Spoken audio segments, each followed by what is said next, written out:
ओम शांति। वास्तव में कहना चाहिए रूहानी बच्चों प्रति रूहानी बाप की गुड मॉर्निंग, क्योंकि बच्चे जानते हैं बाप आते ही हैं रात को दिन बनाने। यह भी हिसाब किया जाता है आखिरी में भी बाबा आते किस समय है, तिथि तारीख नहीं, परंतु किस समय में आते हैं। जरूर 12:01 हुआ होगा तब बाबा ने इस शरीर में प्रवेश किया होगा।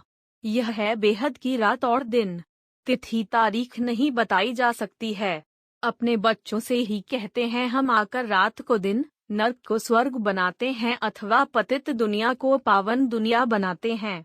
समझ में आता है कि बाबा का आना रात्रि को ही कहा जाता है। शिवरात्रि कहते हैं ना, आते ही हैं रात को दिन बनाने। उनकी कोई जन्म पत्री है? कृष्ण जयंती की भी तिथि तारीख कुछ नहीं है, क्योंकि उनको बहुत दूर ले गए हैं। यह किसको पता नहीं है। कृष्ण का जन्म कब हुआ, संवत तिथि तारीख कुछ नहीं है, बाकी सिर्फ रात को मनाते हैं। वास्तव में शिव बाबा है ही रात को आने वाला। तुम बच्चे कहेंगे शिव बाबा की रात्रि, भारत में मनाते भी हैं शिवरात्रि, शिव जयंती भी कहते हैं, परंतु वास्तव में शिव जयंती कहना नहीं चाहिए, क्योंकि उनकी मरंती नहीं है। मनुष्य जन्मता है फिर मरता भी है, वह तो मरता ही नहीं, इसलिए शिव जयंती कहना भी रॉन्ग है। शिवरात्रि कहना ठीक है। यह शिव बाबा बतलाते हैं, दूसरा कोई ऐसे कह न सके। भल कहते हैं शिवो अहम, परंतु बता न सके मैं कब आता हूँ, क्या आकर करता हूँ। शिव बाबा तो बतलाते हैं कि अब आधा कल्प की रात्रि पूरी हो दिन शुरू होता है। यह गीता का एपिसोड रिपीट हो रहा है। मौत का तूफान भी सामने खड़ा है, पतित दुनिया भी बरोबर है, कलयुग का अंत है, मुसीबतें भी सामने हैं। समझते हैं यह वही महाभारत लड़ाई है जिसके लिए शास्त्रों में गायन है, नेचुरल कैलेमिटीज द्वारा पुरानी दुनिया का विनाश होना है। तो जरूर गीता का भगवान आया होगा, आएगा ही कलयुग के अंत में। सतयुग का फर्स्ट प्रिंस, वह फिर द्वापर में तो हो न सके। मनुष्य को 84 शरीर मिलते हैं, हर एक जन्म में फीचर्स बदल जाते हैं, एक न मिले दूसरे से। भल अभी कृष्ण का गायन पूजन है, परंतु उनके एक्यूरेट फीचर्स तो हो न सके, उनका फोटो भी निकल न सके।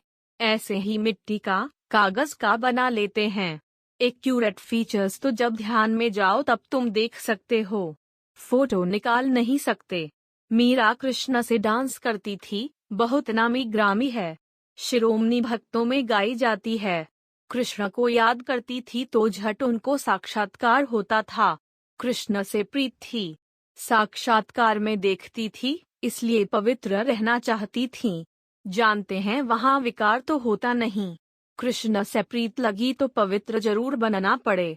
पतित तो कृष्ण के साथ मिल न सके। मीरा पावन रही इसलिए उनकी महिमा है। यह सब राज बाबा ही समझाते हैं। भक्ति मार्ग में तो उनकी अल्पकाल क्षणभंगुर की भावना पूरी हुई, साक्षात्कार हुआ। जो मनोकामना रखते हैं वह अल्पकाल के लिए पूरी हो जाती है। अनेक प्रकार के देवताएं आदि हैं, उनका साक्षात्कार चाहते हैं तो ड्रामा प्लान अनुसार वह मनोकामना पूर्ण हो जाती है। भक्ति मार्ग की भी नूंद है। वेद शास्त्र पढ़ते, माता मारते तो भी मुक्ति जीवन मुक्ति में जा नहीं सकते। आगे बनारस में जाकर काशी कलवट खाते थे, समझते थे शिवपुरी अर्थात मुक्ति में जाएं, परंतु जा नहीं सकते। मुक्ति में ले जाने वाला है ही एक बाप, उनको ही मुक्ति जीवन मुक्ति दाता कहा जाता है, दूसरा कोई ले जा नहीं सकता। सतयुग में लक्ष्मी नारायण का राज्य था तो जीवन मुक्ति थी, जीवन बंध नहीं था। बहुत थोड़े आदमी रहते थे।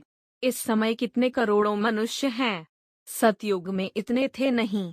बाकी उस समय सब कहाँ थे, यह भी अभी तुमको पता पड़ा है।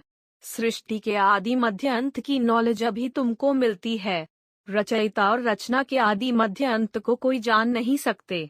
अभी तुम जानते हो पतित सृष्टि का अंत है, वह तो समझते हैं कलयुग अजून 40,000 वर्ष चलना है, परंतु तुम जानते हो अभी कलयुग का अंत होना है, तभी बाप आकर सारी नॉलेज सुनाते हैं। ऊंचे ते ऊंच है ही भगवान, उनका जन्म भी यहाँ होता है, आते भी हैं संगम पर और अंत होने का इशारा देते हैं। विनाश का साक्षात्कार भी कराया है। अर्जुन के लिए भी दिखाया है ना कि साक्षात्कार हुआ, तुम बच्चों में भी बहुतों ने साक्षात्कार किया है। जितना जितना नजदीक आएंगे तो देखने में आएगा। मनुष्य जब घर के नजदीक आते हैं तो सब बातें याद आती है ना। तुमको भी बहुत साक्षात्कार होते रहेंगे। मुक्तिधाम में जाकर फिर जीवन मुक्ति में आना है। तुम जानते हो, बरोबर भारत विश्व का मालिक था। बाप कहते हैं, मैं हर 5000 वर्ष के बाद आकर तुमको राजयोग सिखलाता हूँ। यह स्थापना हो रही है भविष्य नई दुनिया के लिए। संगम पर स्थापना होती है। तुम ब्राह्मण हो ही संगम युग पर। वह है शूद्र, तुम हो ब्राह्मण। वह देवताएं। यह बातें कोई शास्त्रों में नहीं हैं।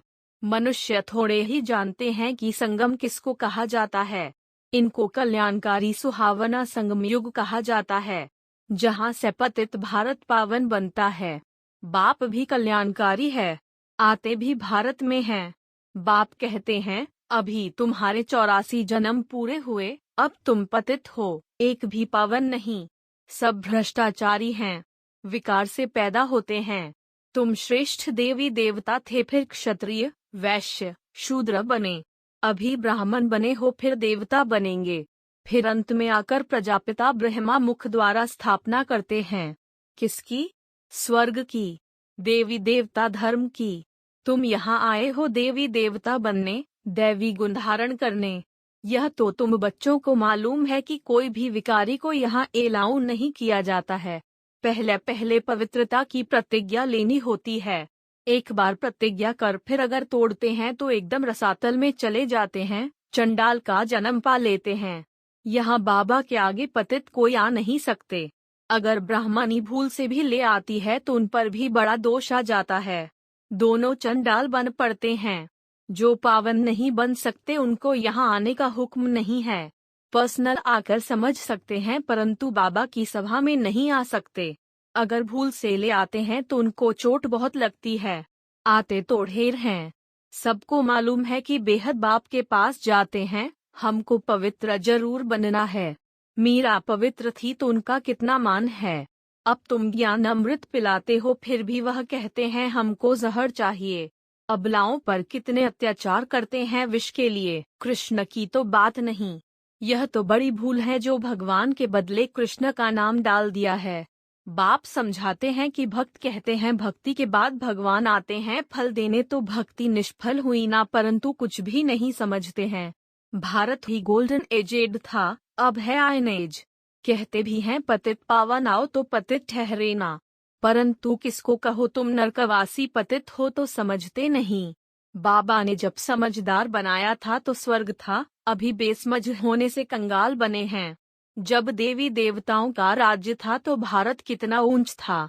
कहते भी हैं स्वर्ग था, लक्ष्मी नारायण का राज्य था। फिर शास्त्रों में ऐसी ऐसी बातें लिख दी हैं जो लोग समझते हैं वहाँ भी असुर थे।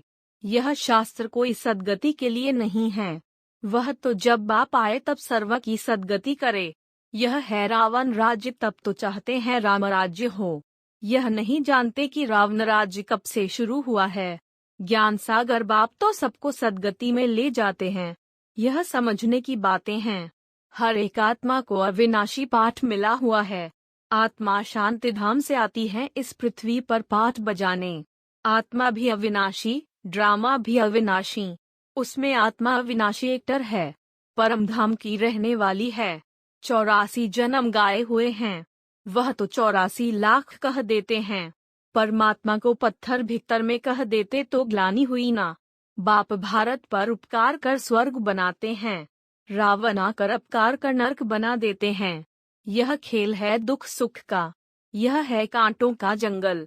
बाप आकर कांटों को फूल बनाते हैं। बड़े से बड़ा कांटा है काम विकार। अभी बाप कहते हैं मैं पावन बनाने आया हूँ। जो पावन बनेंगे वही पावन दुनिया के मालिक बनेंगे। बाप आया है सहज योग सिखलाने। कहते हैं मुझ अपने माशूक को याद करो। सभी आत्माएं एक माशूक पर आशिक हैं। वह आकर सबको ले जाते हैं मुक्ति धाम, परंतु बाबा कहते हैं तुम पतित चल नहीं सकेंगे। मुझे याद करो तो खाद निकल जाए। ड्रामा अनुसार जब टाइम आता है तभी मैं आता हूँ तुम बच्चों को पावन बनाने। यह वही महाभारत लड़ाई है। मृत्युलोक में यह अंतिम लड़ाई है। अमरलोक में लड़ाई होती नहीं। वहाँ है ही राम राज्य। वहाँ रहते हैं धर्मात्माएं, यहाँ हैं पापात्माएं। पाप करते रहते हैं। पुण्यात्माओं की दुनिया को स्वर्ग कहा जाता है। बाप कहते हैं, मैं एक सेकेंड में तुमको चढ़ती कला में ले जाता हूँ। इसमें सिर्फ यह एक ही अंतिम जन्म लगता है और उतरती कला में 84 जन्म लगते हैं। तो बाप कहते हैं, उठते बैठते मुझे याद करो। इन साधुओं का भी उद्धार करने मुझे आना पड़ता है। तमो प्रधान बुद्धि मनुष्य जो कुछ सुनते हैं वह सत सत करते रहते हैं। अंध श्रद्धालु है ना। इसको कहा जाता है ब्लाइंड फेथ। गुड़ियों की पूजा करते रहते हैं। बायोग्राफी को जानते नहीं। अब बाप आकर इन सब का ज्ञान देते हैं। इसको रूहानी स्पिरिचुअल नॉलेज कहा जाता है। वह है शास्त्रों की फिलॉसफी। यह भी बाप ही आकर बच्चों को समझाते हैं। दुनिया में तो एक भी मनुष्य नहीं जो परमपिता परमात्मा को यथार्थ रीति जानते हों। मनुष्य होकर और बाप को न जाने तो जानवर से भी बदतर ठहरे।